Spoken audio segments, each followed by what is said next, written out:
about family, it's about church, it's about community. Big cities have that too. the same exact point. Well, let me finish my point. Big cities have the same thing. I had that in my own area in Brooklyn, and Brooklyn is not exactly Iowa. But my point is, coming from a small town, when a lot of people don't leave those towns, I understood the community part. The problem is you can never say, see how far you make it down the road without knowing the history of this country. And it wasn't just Jason Aldean, because he didn't write the song, he did perform it. But there's a lot of like checks and balances when you're putting out an album, you're going to be touring, you're going to be performing it. I also say shame on every person that could have caught it along the way to say there are problems here with this song.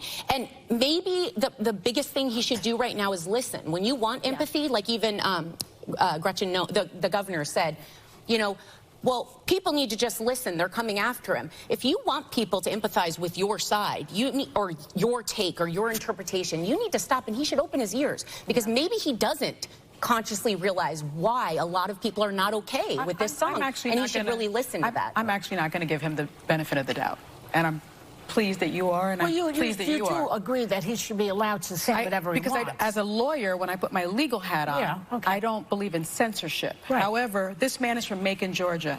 My father's from Augusta, Georgia, and Macon, Georgia. I spent many summers there. Yeah, both. I spent many summers there.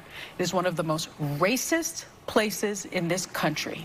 So don't tell me that he knew nothing about what that imagery meant and what he...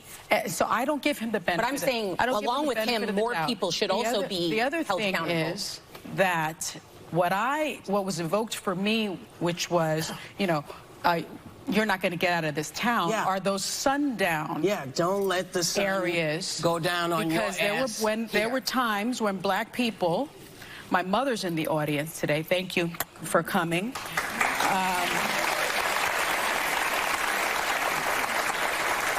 And my mother and father, because they were an interracial couple, were run out of South Carolina by the KKK. And my father is still scarred from that experience, and you are still scarred from that experience. So we're all still scarred from that experience. So don't tell me that not only was he aware of what he was doing by using that imagery, he embraces that imagery. And unfortunately, this became the #1 song on US iTunes. We have a problem in this country about race, and the biggest problem is we refuse to admit that it exists. Well, don't you think that a lot of this big city, small town businesses is about race? The cities have more black people than the small towns. Of course, and you know, you turn on